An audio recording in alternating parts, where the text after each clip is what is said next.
Welcome back, everybody, to another episode of the Seven Figures or Bust podcast. My name is Christian Brindle. This is episode 38.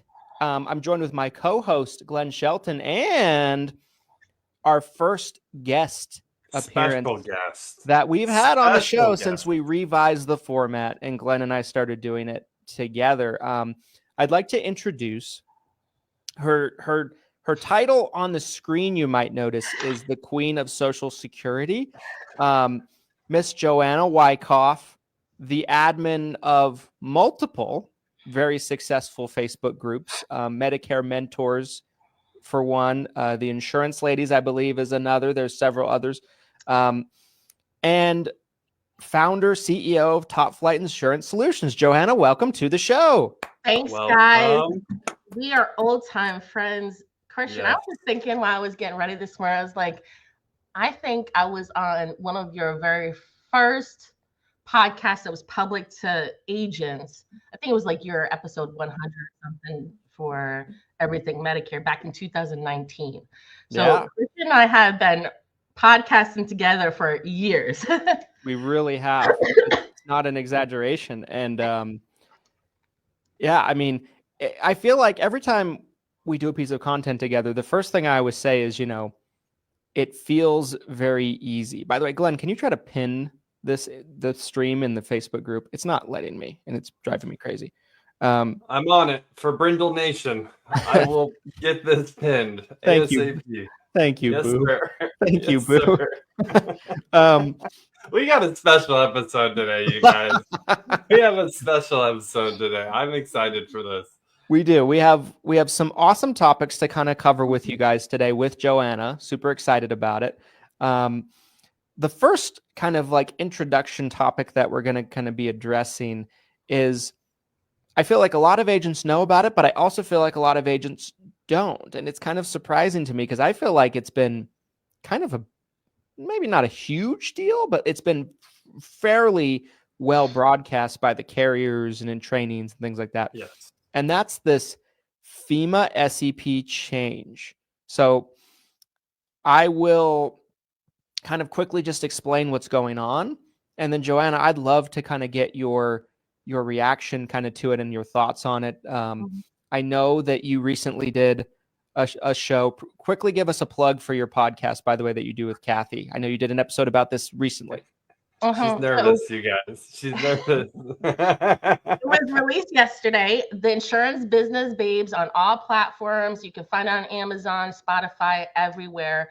We have been podcasting, Kathy and I, audio only. We don't do cameras at this point in time. But we released an episode yesterday about this very topic. So when Christian said he wanted to talk about it, I was like, I could talk about that. Pretty easy. I have a lot of polar thoughts on it, Mm-hmm. Absolutely. So for those of you that aren't aware with the FEMA SCP change, so a lot of you know Medicare Advantage has a multitude of different enrollment periods, right? Special enrollment periods you can use to enroll somebody outside of open enrollment, outside of their IEP, et cetera, right? Outside of OEP. And one of them that's been used into the ground, which I suspect has probably caused this, as most, usually you can usually look back and see a trend that kind of leads up to something like this. But essentially it's a disaster SCP, right? A natural disaster that takes place in a certain area, and such as a hurricane, fires in California, earthquakes, things like that. Right. And it allows somebody to enroll into a plan if they missed a qualifying enrollment period. Yeah. But what it didn't take agents long to figure out is those things aren't really checked. And like, if it was put down on an app, I'm not advocating for this or suggesting you do this, by the way. Don't do this. But agents started to figure out over the years that if you put it down on an app with a lot of carriers, like it wasn't checked. It wasn't like, even if it was like a state, like there could be like a hurricane in Florida and you could use it in Washington or Oregon or something where like the other side of the country. And it's like, oh yeah, good deal. We'll take it. You know what I mean? Yeah. So as of 4/1, that SCP cannot be used anymore by agents.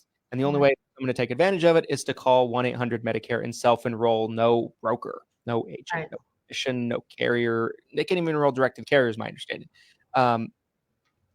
Joanna, give us your reaction to that when you first heard about it and what your thoughts are. So I have two thoughts on it. I think it's good because I'm tired of stuff being abused by, let's face it, it's usually call centers who are burn and churn. They're just trying to flip clients out of plans, and there's no valid SCP, so they're going to use the disaster. Or there's another SCP, starts with an M, that call centers are known to use because nobody also checks that one either, right? Because you can use that SCP before it occurs. And the agents come into our Facebook groups and tell us, they'll post anonymously, my manager is trying to make me move everybody using this disaster code today. We don't live in Florida, so I think it's good to protect our books of business and innocent clients who are being flipped out of plans that are good for them into plans that might not be suitable for them. But on the other hand, all right, so right now we have a national disaster going on the West Coast. California is on fire, right? Mm-hmm. So that's a valid SCP. If someone has an IEP right now or is going to miss an OEP because they needed to make a change, maybe a lot of people are going to the pharmacy right now figuring out that their drugs might not be covered, or they're going to their doctors and their doctor isn't in network anymore and they wanted to make a change. So normally if they missed that change because they were evacuated, right? A lot of people are flying out of the state. They're being evacuated. They're, everybody's losing everything over there. That would normally be a disaster SCP if they missed their window, if they missed their IEP window, right? Mm-hmm.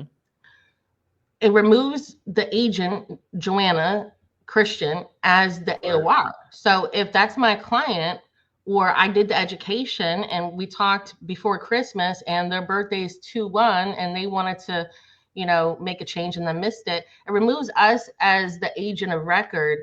And unless the carrier has an AOR where you can assign the agent of record, which very few carriers do anymore, it's a loss of revenue for me, especially if I did if I helped them apply for their Part B, if I helped them do the IRMA reduction, if I helped them, maybe I helped them with Medicare Savings Program, maybe I helped them with extra help for Part D, and now I'm losing the ability to be that client's agent, right? That's not just time. I lost $16 a minute, right? Mm-hmm. It's not. It's people say, oh, you lost it. I lost money by servicing them and not another client, or a lost opportunity. I lost them by not being able to hang out with Violet, right? Absolutely. And so that's the downside of it. So, but Christian, I think it's always the bad actors, the two bad kids in the class, right? It's always the two bad kids in the class that change it for the good kids, Class Absolutely. Clowns. Right. That was me. That was me.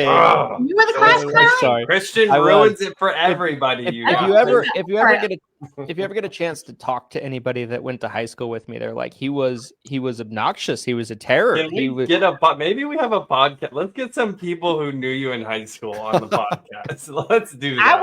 I'm shocked. I was probably the shyest person in my early years. I mean, I didn't come out of my shell until 5 years ago. So I'm shocked. For context, right? I went to a small, sheltered Christian school. Our graduating class was like, I didn't know that. I didn't know that either. They were discovering things live on camera. I didn't know that. My parents created a small things. Christian school. Yeah. 15 kids were in my graduating class. I was a class of one. What? I was a class of one. One? What? It was mostly younger kids. Yeah. No. You guys are I had 700 in my graduating class, 4,000 people in my high school. Wow. I was a goldfish. In my entire high school maybe had 100 kids, probably not. That's wild. Okay, hang on. I don't want to lose this topic because this is actually I think an important topic. And Yes. I'm in the call center space and I have a lot of peers and friends who own call centers. So this came on my radar, I want to say like August last year. Does that sound about right? So this was whenever this first got announced, I was immediately made aware that this had happened because the call centers were all like, oh shit. There was like this collective oh shit moment because there was some misuse on, and it sucks because the intention of this code is, I think it's valid. Just like you mentioned, Joanna, California's on fire right now. There's probably some people who might need to use, the disaster code in the future, etc. There's going to be situations where this code was created for a reason that now these people might not be able to utilize it. And that sucks when a beneficiary loses out because of some bad actors. Right. Yeah. I do think overall this will be a huge benefit for the average agent. So, hats off to CMS for doing something that I think is overall most likely going to be a good change. But again, it sucks because I wish it didn't have to be like this.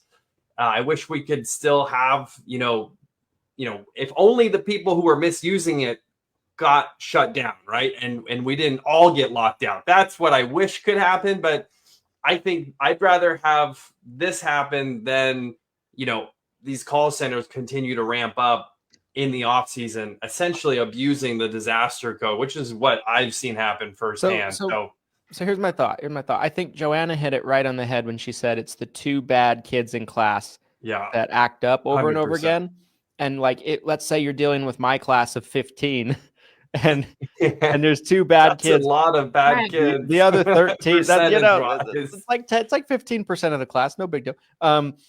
But the rest of the kids that aren't doing anything wrong, they get punished for it.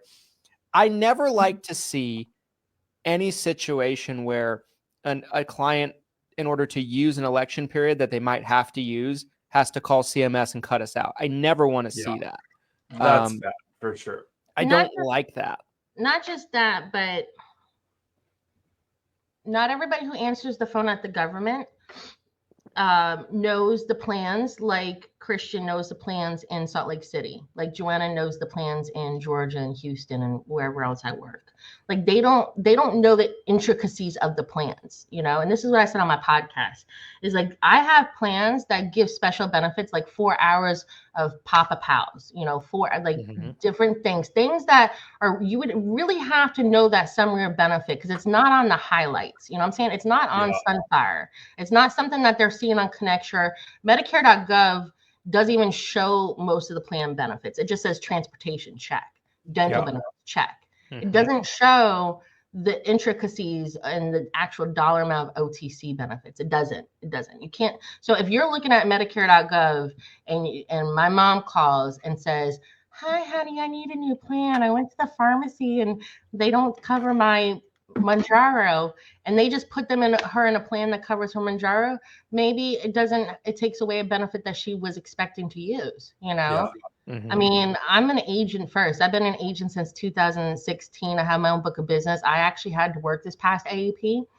Hopefully next AAP is different, but I look at things as the viewpoint of an agent, not just as an upline, not as a content creator and all the other hats I wear, but my mom is scared to call Social Security and I worked there, you know what I'm saying?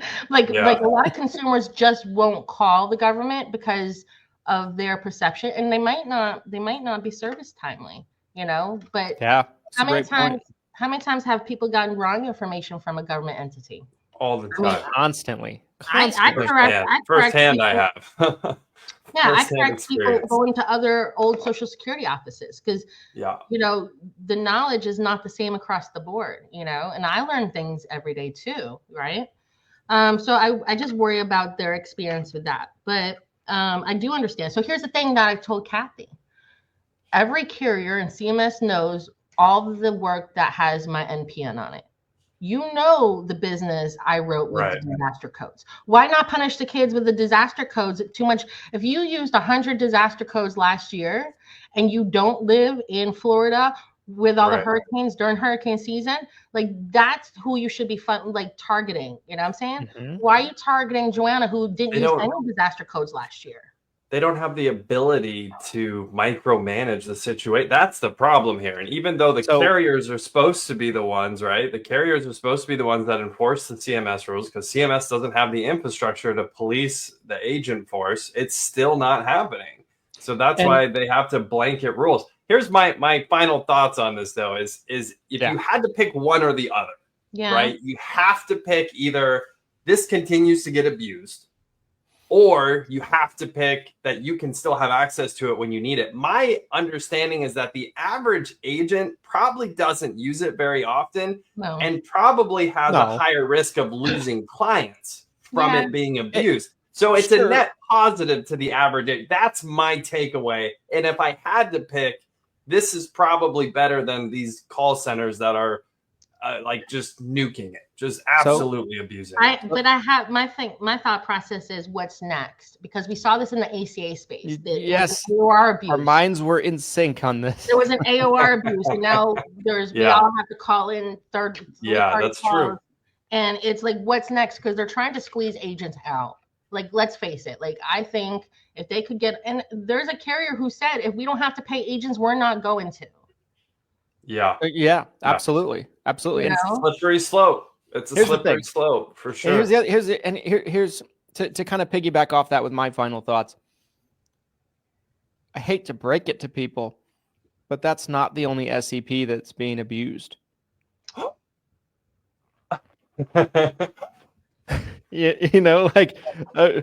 So what's to stop the call centers from just starting to use a different one? They all already used the MO. I don't want to throw too much out there publicly in terms of that. Not saying that we're doing anything like that internally, but I know what goes on in the business. All three of us do. Yeah. And I just almost feel like it's not a solution. I think if it was a solution to where that was the only SCP that was being used in this way, sure. But I just downloaded the new United Healthcare election period booklet. I call it the election period Bible the other day. I'll post it in the group later this week. Because the one I had was kind of old. That thing is monstrous of all these SCPs. Humana has a similar one, and we use that. And there's SCPs that agents have never been able to use, But like getting out of prison. I've never had to use that one. That's my favorite one. Getting out of prison, SCP. I think we're on a slippery slope this year. They removed commissions from plans, and in the middle of AEP, they removed more commissions from more plans and changed my entire marketing in an entire county. I have an agent in Ohio who can't even sell what's right for consumers because all the good plans went non-commissionable. And he's like, Joanna, the only way I'm going to keep my lights on is to sell these plans with higher max out of pockets and copays. And how am I going to consciously do that for that consumer, Right. And I think they're trying to squeeze the agent out. The carriers say it themselves. They don't want to pay us. The big carrier, Centene, said it. They don't care. They don't care, and I don't care that I'm saying it. Like, that you want to keep my renewals and my book of business because you don't want to pay me $2 a month on that plan. Like, yeah, 100%. Yep. I want to make sure we still have time for the other topic of the show. So I'm gonna shift gears just a second. Glenn, talk to us about this episode's sponsor quickly, if you would. Yes, guys. Today's episode is supported by Lead Heroes, your favorite insurance lead provider in the senior insurance space. Right now, we have a promotion that just started minutes ago while we were live here on the podcast. You can take advantage of our Turning 65 leads at almost 50% off. It's just $25 per lead when you order a minimum of 25. Now, here's something I want to make sure everyone's super aware of. This is going to be for a limited time and also a limited quantity because there are only so many seniors turning 65 that we can compliantly reach out to, especially with the new FCC rules. We have limited quantities available. And this promotion will only last until January 28th. That's Tuesday, January 28th. So you have just a short amount of time to take advantage of this. If you are looking for more seniors turning 65, head over to leadheroes.com, LEADHEROES.com. We would love to help you grow your insurance business even faster. Thank you for that. That's a pretty good deal. Yeah, 25 for 25, my friends. That's but, right. Before we pivot into the secondary topic of the show, I wanted to give a quick shout out to our very own Patricia St. Louis. Happy birthday, Patricia! Happy birthday! Happy birthday! If you're watching, Yes. I hope it's a fantastic day. I hope it's awesome. I saw you were watching on the live for just a minute. I hope you can do something more exciting than listen to me talk or listen to us. Yeah. I am really Please. excited for her. Is she getting her first microphone in a couple weeks? Her first microphone? Oh, I don't. Is that I don't her know. first? I don't know if it's her first. I'm not sure. It's the first time I'm going to see her on a stage. Okay. Well, she was on the summit stage last year on a panel. Oh, okay. This might be her first individual. Yeah. Maybe. So Maybe. that would be big. That's so exciting. She's going to become a regular. That's right. Well deserved. She should be. Well deserved. Yes, as she should be. Okay, let's shift gears into the other topic of the show, and that is the one that the show is titled on. What is it like as an upline to work with agents? Because I feel like, and Joanna, I'm sure that you get this same kind of feeling at times. Agents that come into the business, right? Mm-hmm. They've been licensed 6 months. They write a couple of policies. And they're like, it must be fun to recruit agents. You know what I mean? Especially the ones that come from the MLMs, right? Like, those are the worst to me. Like, I was the worst. But I'll tell you why. They're the worst. They're the worst to break this mentality because they got trained from the very beginning as a new babe to recruit, babe. It's in their DNA. And the fact of the matter is, well, I don't want to destroy my punchline right off the bat. Joanna, talk about this, right? Like, yeah. So I don't know how many people know, but I started at a company that was encouraging recruiting before you even had your license in your hand. Ooh. And you don't know what you don't know. Right. And so their mentality was, if you introduce them to us, you'll get a 5% override and your upline will help you train them. So that was the pitch. But in order to get promoted, so I was doing life insurance first. This is before my Medicare days. I was doing life insurance. Life insurance was hard. They wouldn't let me buy leads in Atlanta, Georgia. I had to buy leads from them in different states. It was rough. I had a full-time job. I couldn't get a ride along. Anyways, I had to recruit enough people to get my next promotion. And they had me at like a 55% annual premium contract, which is really like half of what street level is, right? Sure. Right. I remember recruiting my baby sister, Abby, because I thought it would be good for Abby. Abby's been, she got disabled young when she was in college. She got really sick. But I learned very fast that it's actually not the best business model because they don't tell you that you're also legally, financially responsible for their roll-up debt.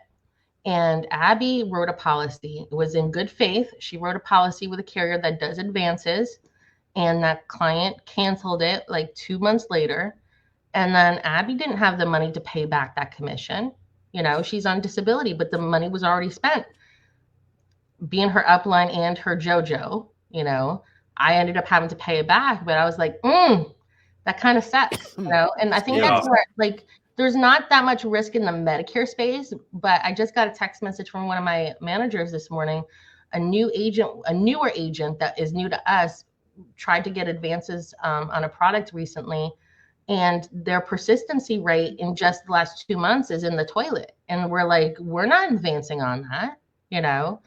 But like, here's what I tell agents now is oxygen mask first. And I wish somebody told me that, because when I got into the Medicare space in 2017, it was rough. And then I started sharing my knowledge on Facebook and stuff. And people were like, hey, Joanna, can you teach me? Can you teach me? And I was spread thin, but I felt obligated to teach, you know. And a lot of them didn't continue the business after a year. A lot of them, I would spend 80 hours teaching. I bought iPad Pros, I bought leads, and then they either stopped trying to sell insurance or went with somebody else. And imagine if I didn't give them that time and I just focused on Joanna. Yeah.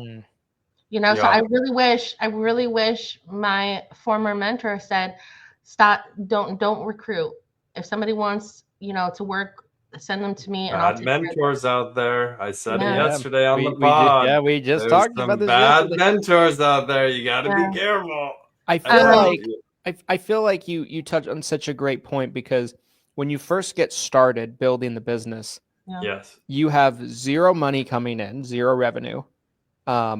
You are working 100% on commission, and it takes a lot of time to produce enough business and to build up your business up. It takes a lot of focus. It takes a lot of time. And on top of that, you're learning a tremendous amount, right? You're learning an avalanche. You're drinking from a fire hose.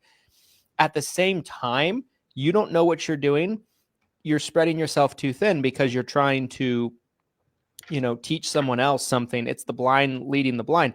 I remember when I was 2 years in, I want to say, into the business, and I had an old friend who was actually, ironically, in an MLM with me before I got into insurance, and he invites me and another agent who's mutual friend to his house because he wants to talk to us about this opportunity, right? Anytime I hear talking to me about an opportunity today, I know exactly what it means. I hide. I don't answer my phone. I'm like a hermit these days. Like, I just, you know, if I respond to our agents and people we do business with and friends and things like that, but I just hide from everyone else. But anyway, we go to this house, right? And it was Primerica. Ooh. And I have a story. And my friend was studying to get his license. So just like Joanna said, he was studying to get his license. He wasn't even licensed, but he was trying to recruit us into it. And I was already doing pretty well, you know, in Medicare. And I was like, and the person that he brought to recruit us had her license like 2 or 3 months herself. Right. So it's this like never ending like chain of people that don't know what the hell they're doing. And my friend and I were both in the business. We showed up and we just annihilated them because we knew 100,000 times more than they did at that point. We were 2 years in. We both had a book of businesses that were growing. You know, we were both doing well at this point. And I think like that puts, and guess what happened to my friend? And I'm sure this recruiter, you know, that had been licensed 2 months. He's not in the business. I'm sure she's not in the business. It's setting people up for failure. Yes. Yeah. So full transparency, I was 2 weeks out of the Air Force in 2007, disabled. I had gotten hit in the chest with a pressurized air hose on a jet, and I could barely walk around the grocery store. The Air Force said, hey, you got 2 weeks to move. Bye. And I had just married my foreign husband, who I was legally, financially responsible for. He could not work in the United States. And I saw Primerica at a job fair, and they were saying that they were hiring. Here's the thing. Don't use the word hiring if it's not a W-2 paycheck. You know what I'm saying? Like, I'm so against that. So the guy says, come to my office for an interview. I thought it was a legit work opportunity. Right. And I do the interview, and he says I have to pay for my background check. Now, I'm straight out of the military. I thought it was like paying for my secret clearance, you know? Like, I didn't really, it was before Facebook and stuff, you know? And so I give to my last $250 because I didn't get my retirement check yet. And I pay what I thought was for my background check. I go to the live class for 40 hours. It was 8 to 5, an hour away. And I'm sitting in the class, and my personality back then was very quiet, very meek. I didn't I was not loud and boisterous like today. I didn't challenge authority because I'm a military girl. In the military, you don't talk back to your staff sergeant, you know. Right. I'm just listening and observing, and I heard some whispering. And my recruiter, he was former military. He said he was like a lieutenant colonel, which is really high up in the military. Anyways, he brought me to a Primerica convention, and they wanted me to buy the pamphlets to sell insurance. And I was like,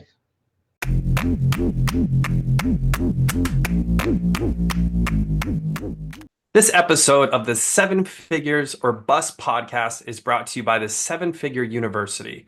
SevenFigureUniversity.com is a culmination of Christian Brindle's and mine's educational videos that we have developed over the past 2 decades of combined experience in the senior insurance space. There's more than 250 videos, hundreds of hours of content that can help you become a top producer or a top producing agency in the senior insurance space. We're talking about videos of how to work with specific carriers, how to do different types of marketing, such as seminars or Facebook advertising, how to generate content in the niche to help grow your business, how to grow an agency, all sorts of things. There's so much value in this. It's unbelievable. Christian, what do agents need to know about Seven Figure University? Seven Figure University can best be thought of as an agency blueprint in a box that's put together for you that brings you step by step in every facet of building a successful 7-figure insurance agency and lays it out all in front of you so you can follow along. Whether you guys need help with marketing, whether you guys need help with branding, whether you guys need help with hiring, training, standard operating procedures, systems and processes, automation, you name it, it's covered in this course. Not only that, you get access to my weekly training calls every Thursday that go from January through the end of September on a week-to-week basis. And you can attend those live and ask questions live. And then, of course, the recordings are put into the university afterward if you can't attend it and make the live training. So there's just so much value. It's the gift that keeps on giving, and it's a great investment into your business to kind of keep you up to date on what's going on, but also kind of point you in the right direction in various things that you're struggling with. Some of the best training you'll be able to find, you guys, in one spot for one price. Go to SevenFigureUniversity.com and learn more. Let's get back to the show.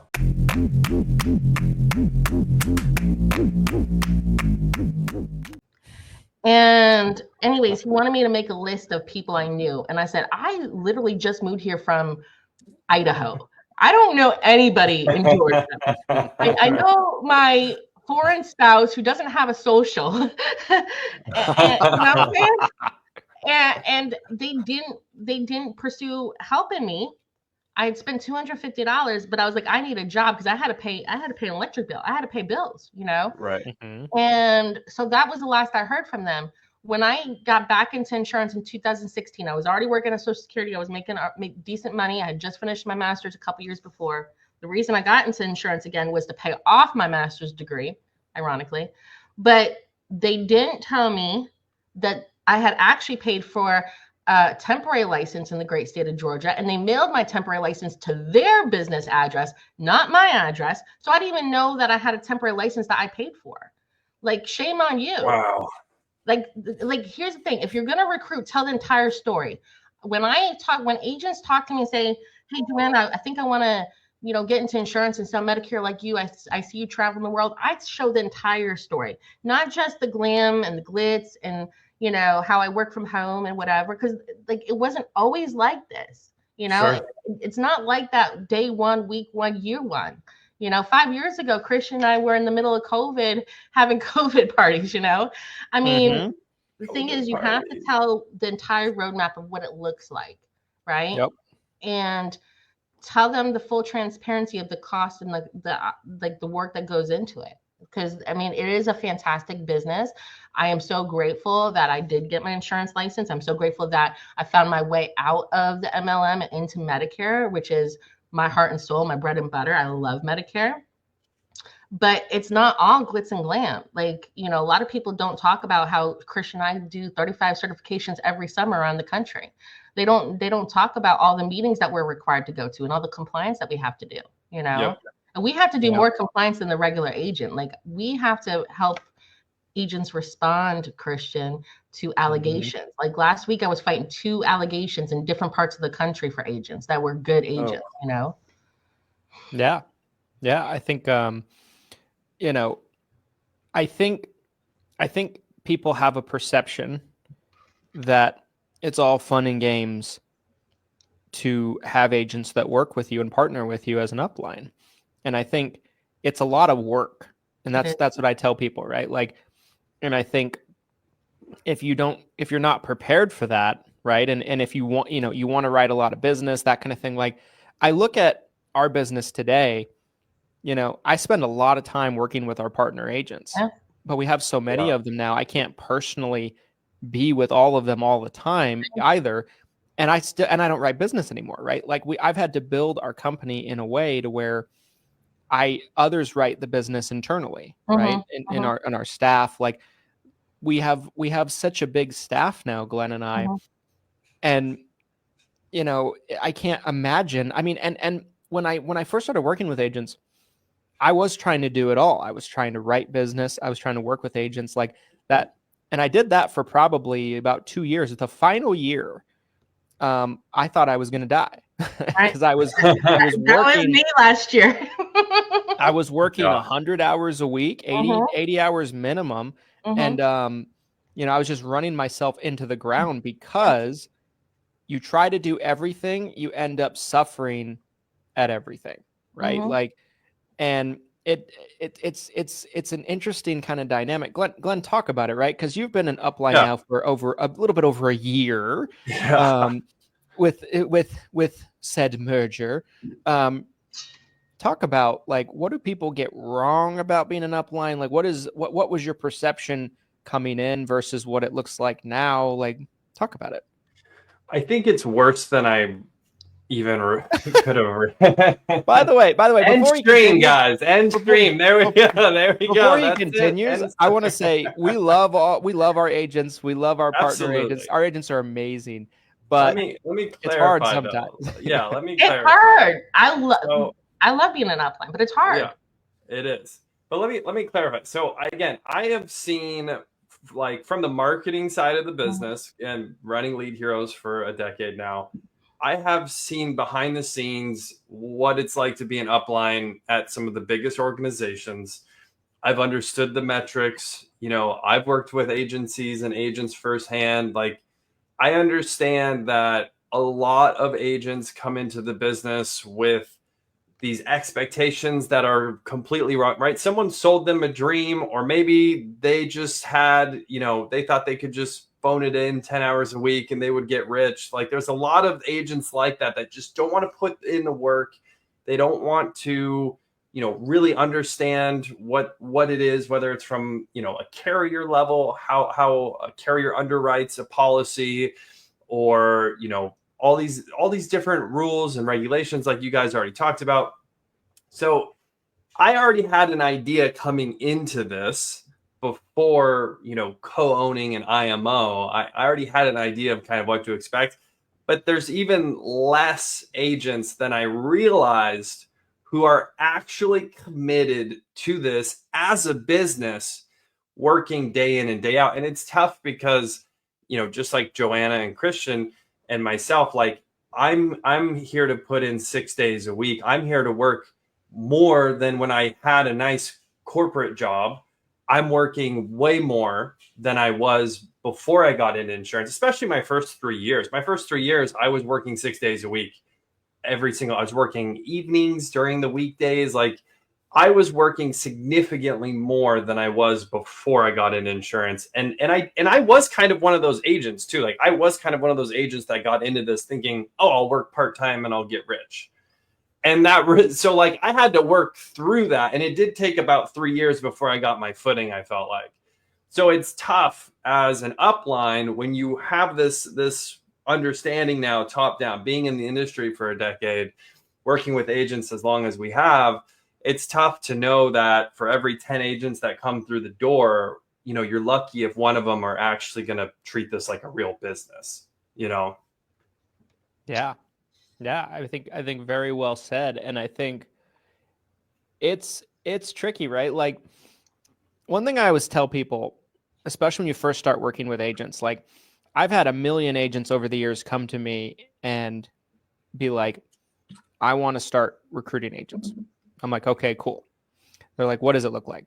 I'm like, here's what it looks like realistically, right?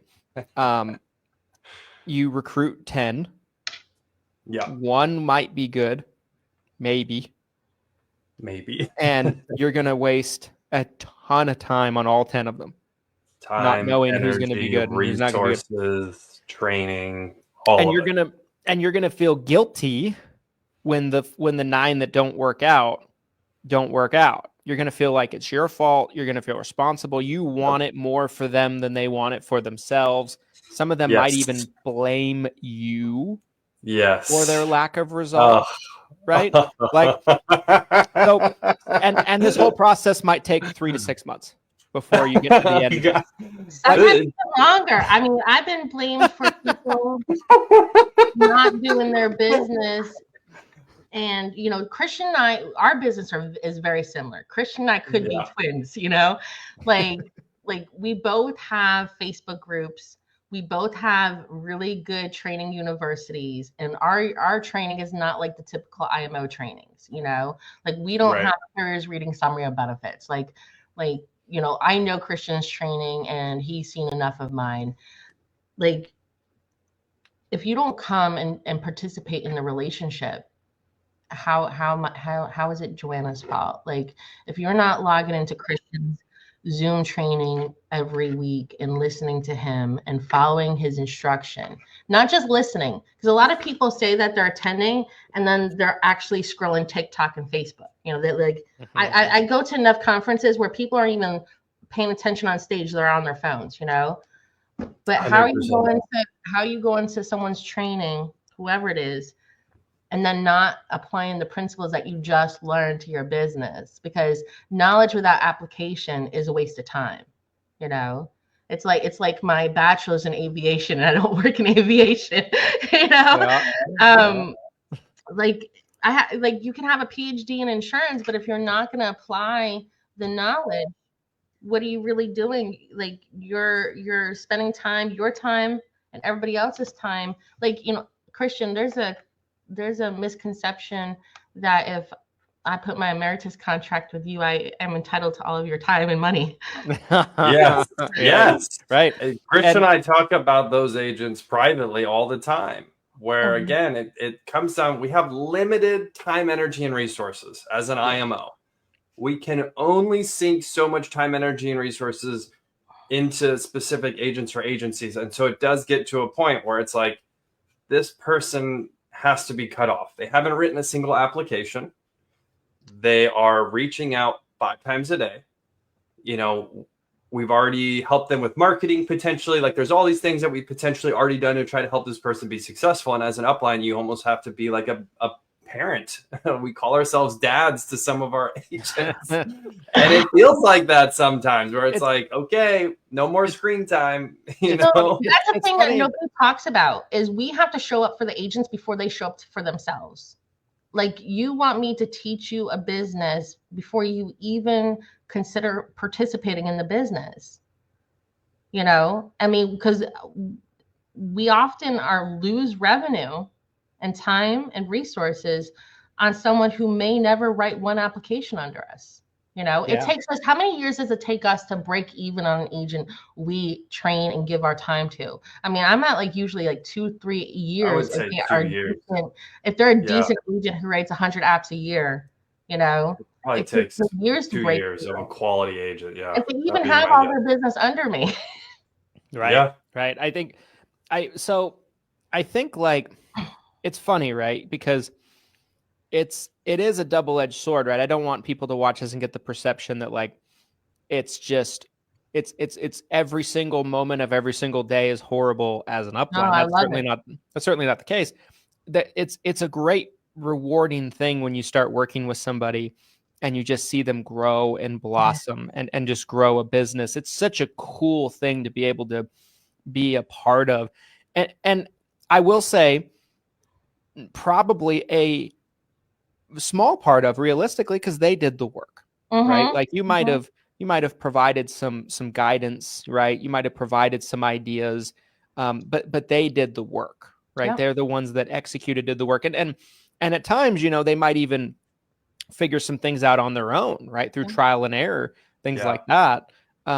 So that part of it is great. It's just, in our industry, I saw on one of the streams on one of the platforms, somebody was commenting, they're like, I was told when I got into this business that 94% of people were out of the business in 4 years. That's true. And, Glenn, you said it once before, and I think you articulated it so well, that our industry is very attractive to these types of individuals that just bounce from thing to thing to thing. Yeah. And that's part of the problem, right? Like, people get in thinking, oh, I'm going to be doing this part-time and I'll do it for a year and I'll sell to Integrity or AmeriLife. Yeah. Like I heard 100%. somebody tell me that before. Like, someone approached me. They were studying to get their license. They took a consultation call with me. And they're like, the guy sent me this like blueprint. He didn't even have his license yet of bringing out this call center. I'm like, dude, and I've never heard his name since, I've had a lot of those over the years. It's almost like delusion of grandeur. One thing I said on yesterday's episode that I think is applicable here, I don't believe that there is any success in anything without getting punched in the face a lot and going through hell. People might be asking themselves, how do I break through? How do I be one of those people that's successful? If you're willing to put yourself through a ton of hell to learn, that will help. I mean, trainings are good. Trainings are great. Trainings are good. But there's also the flip side where there's the agent that attends every training and doesn't go apply it. And doesn't apply it. There's the question. This is perfect. I want to stop you guys right here. There's a question here in the group from Miss Sandra Gephardt. Shout out to Sandra. What do you recommend for agents that are stuck in the training loop? How do they kick themselves out of it? I wanted to bring this question in when I saw it because there's so many of these agents out there that are like, I need to buy every course, I need to study everything, and they never take action. So what would you guys say to those agents? So if they had some money, shameless plug for Lead Heroes, but Glenn, I wish that preset appointments existed in 2016 when I was a new agent and I sucked on the phone. I still suck on the phone. Like, I am like, the phone weighed 1,000 pounds, but I was paying $40 for direct mail leads that were resold 5 weeks later out from underneath me in a different state. I would have paid, $80 for a preset appointment to show up and sell a product to somebody who said, yes, I need help. I would have. So if somebody has some money, and I have agents one of my agents has 120 pending appointments with you, like, we believe in the preset appointments. We do business with Lead Heroes. I would have died for preset appointments. I mean, I believe in that. If a new agent is having trouble getting going, invest in your own self. Make sure you have a good upline who answers the phone, right? And get some preset appointments, because I would have killed for that in 2016. Yeah. Love it. Yeah. I think so. I think about myself starting out, right? Mm-hmm. I started out in the business. I'll never forget this. I've told the story before. I'll summarize it because I know we're running short on time. But I was taught to cold call when I started in the business for Medicare supplements.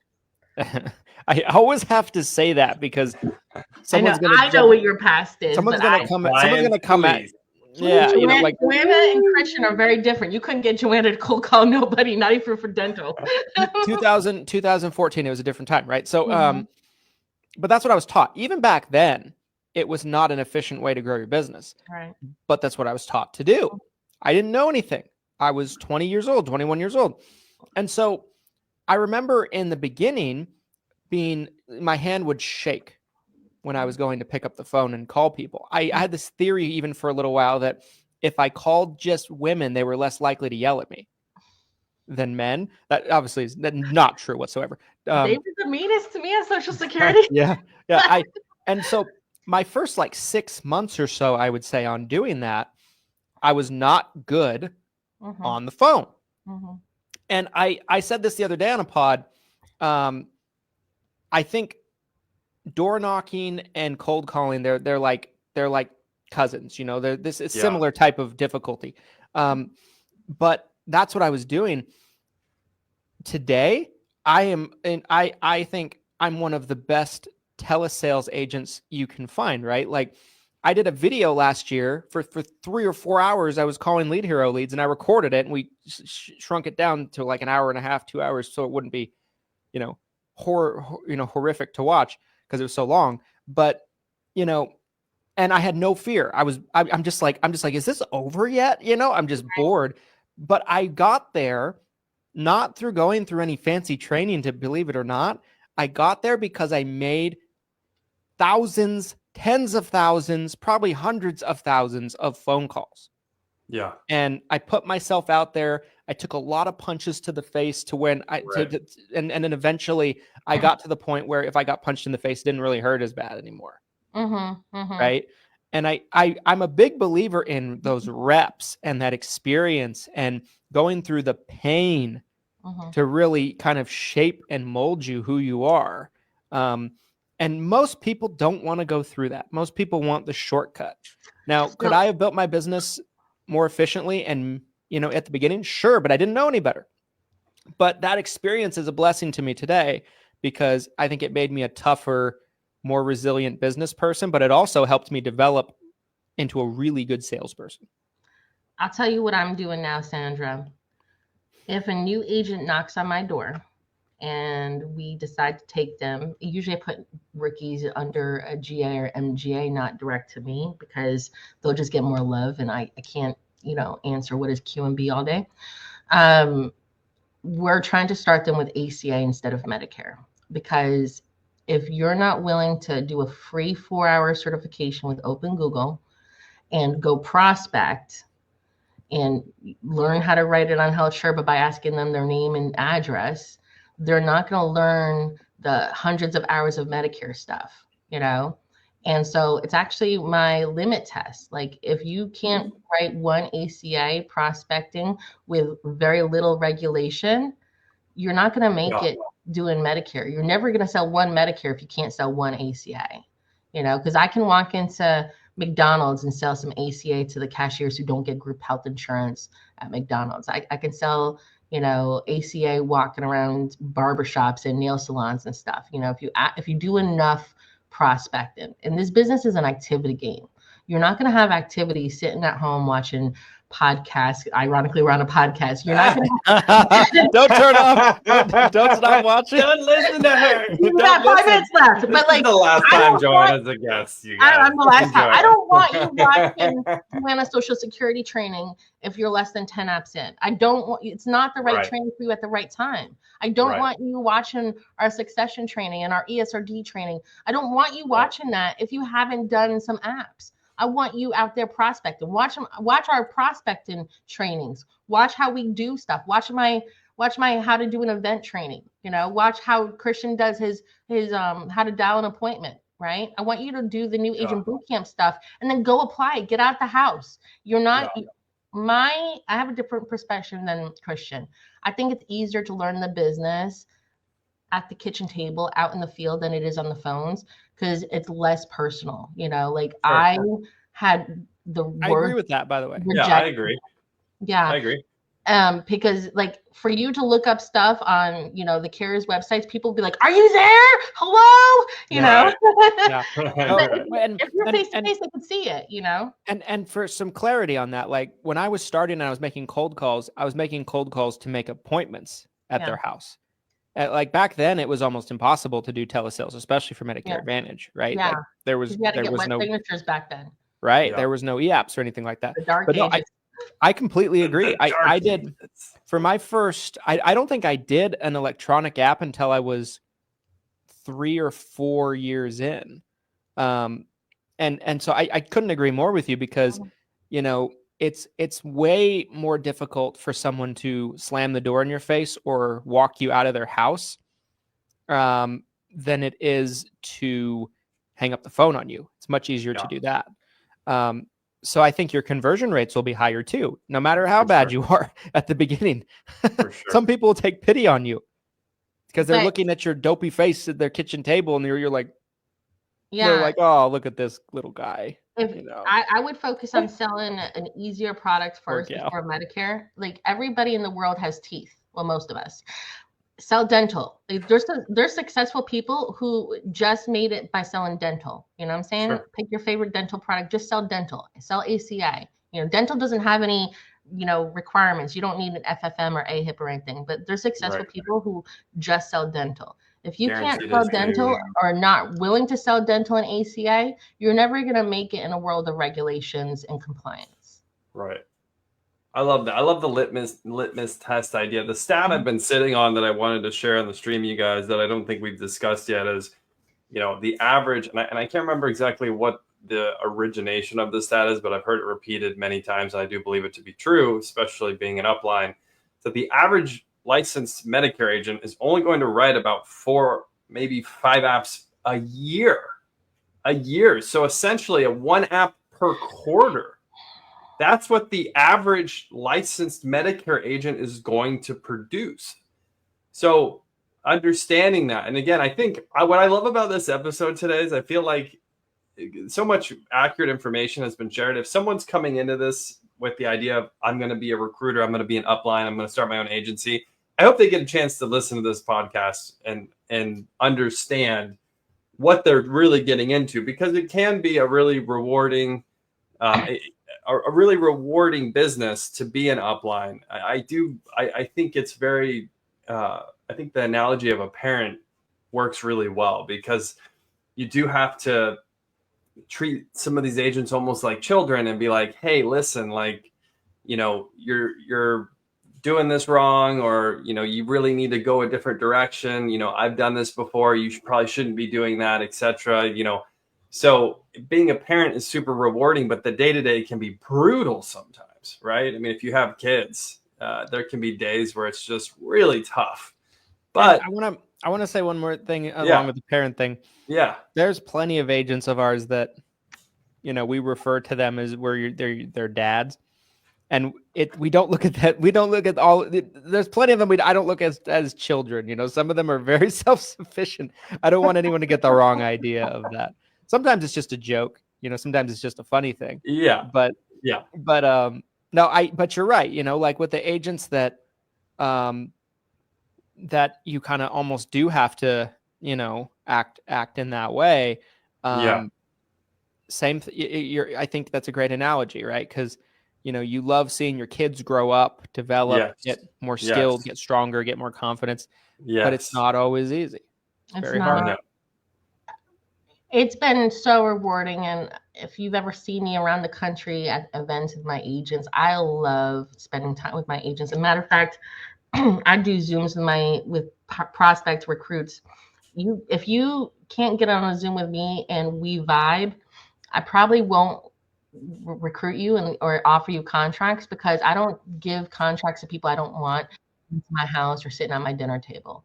Like I have that structure, the culture of my business, because it is an intimate relationship. Like the mentor-mentee relationship is, you have to trust me enough to call me when stuff's not going right, and actually trust my advice and not go like, if I give you advice and you don't trust my advice, and then you call Christian and be like, hey, Joanna told me to do this, but what do you think? Like, yeah, all the time. We're probably not fit because you don't trust my advice. Yeah. Now, if I don't know, I'll say, hey, let me research that and get back to you, right? Yeah. But you want someone to trust your advice and actually follow through with the correction, right? But it's a really close. I mean, I was in hospitals this past year with my downline. I mean, I had 2 agents down in different parts of the states, and I had their kids on my lap. It's a really close relationship, and I've seen them succeed, and I've also seen them through the worst days of their life, Yeah. And so, I know that you guys give everything just like I give everything. For sure. It's a partnership. I can't show up for you if you're not going to show up for yourself. Yes. Yep. You know, there's a need for mutual benefit. And Yeah. I've said that for years, right? Like if it can't be 80-20 or 90-10, it has to be 50-50 for it to work for everyone. Yeah. Not just for the upline, but for the agent too. And I think that, if the agent is doing 90, if the upline is doing 90 and the agent's doing 10, usually that agent isn't successful no matter what the upline does, right? They have to do their part.